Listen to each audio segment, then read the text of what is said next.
Sometimes life doesn't go according to our plans, and when unexpected setback arise, it can feel devastating.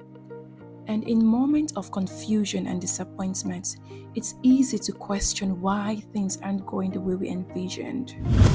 Hi everyone and welcome back to Evolve with Ruthie. If you're new to this channel, my name is Ruthie and I am so thrilled or excited. I've been using thrilled for a while. I'm so excited to have you in this space. Please do not forget to subscribe, give this video a thumbs up and share the video.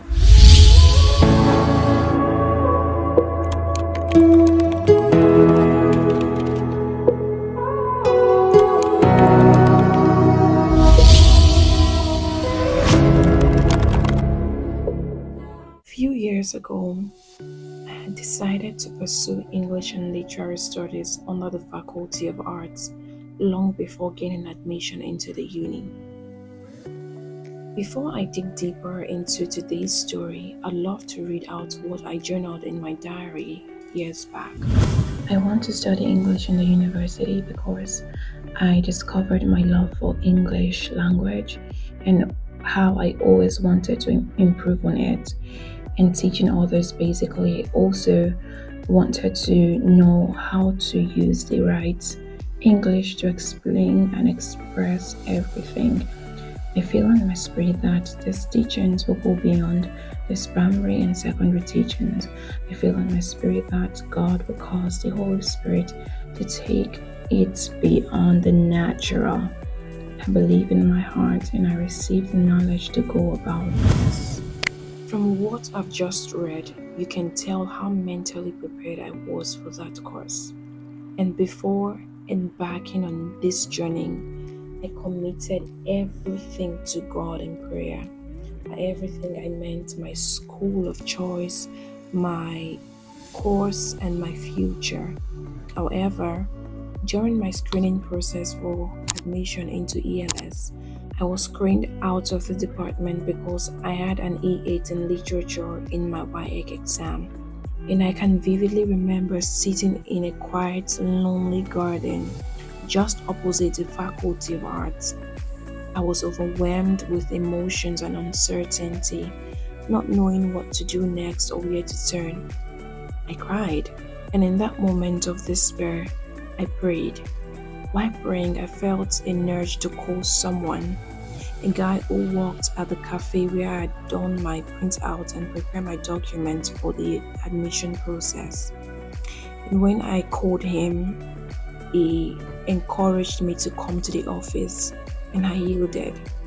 Some minutes after I arrived, he presented me with two options, and the first was library management, and the second was guidance and counseling.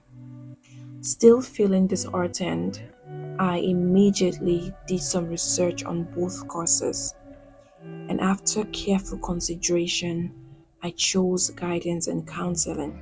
Or should I say, I was led by my comforter to choose guidance and counseling under the Faculty of Education. Let me quickly say this before I proceed. When faced with a closed door, instead of regretting, complaining, and mourning, it is essential to pray, and seek God's guidance, because what may seem like a failure or setback is often God's way of realigning us with His purpose for our lives. Do you remember the story of the Israelites in the wilderness? If you haven't read about this story, hopefully we will talk about it and the lessons attached to it some other time. But yeah, just as the shift from ELS to GAG seemed like a detour at first, it was actually a setup for something perfect. At that time, I didn't realize that God was orchestrating everything for my good. Looking back now, I can clearly see that this course was a Yahweh's plan all along. You see, God doesn't just give us a vision, He equips us with the tools, resources, and experience we need to fulfill it. Even in moments of uncertainty and despair, God's guidance is always present. Moving forward, I also enrolled in a mind engineering program at Chrisley University around my first year in Delta State University during the second semester holiday. What's amazing is how relatable the program is to my studies in guidance and counseling. They perfectly complement each other. And today I am deeply grateful to my El Shaddai for redirecting my steps. What initially felt like a crushing disappointment turned out to be a divine setup for something far greater than what I could ever imagine. His plans wasn't always as perfect. So no matter how difficult or uncertain life may seem, remember, every disappointment can be a divine redirection.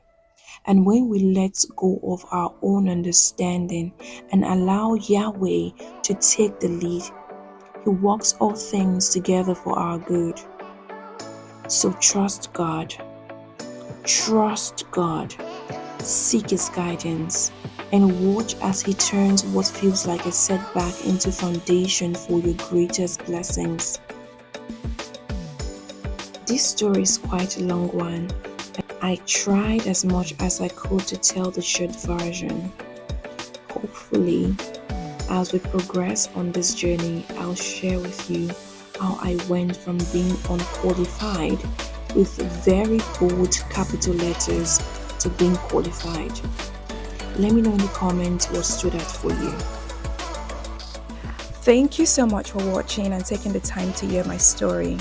If this story has blessed you or resonates with you in any way, please do not keep it to yourself. Share it to other persons who might need encouragement.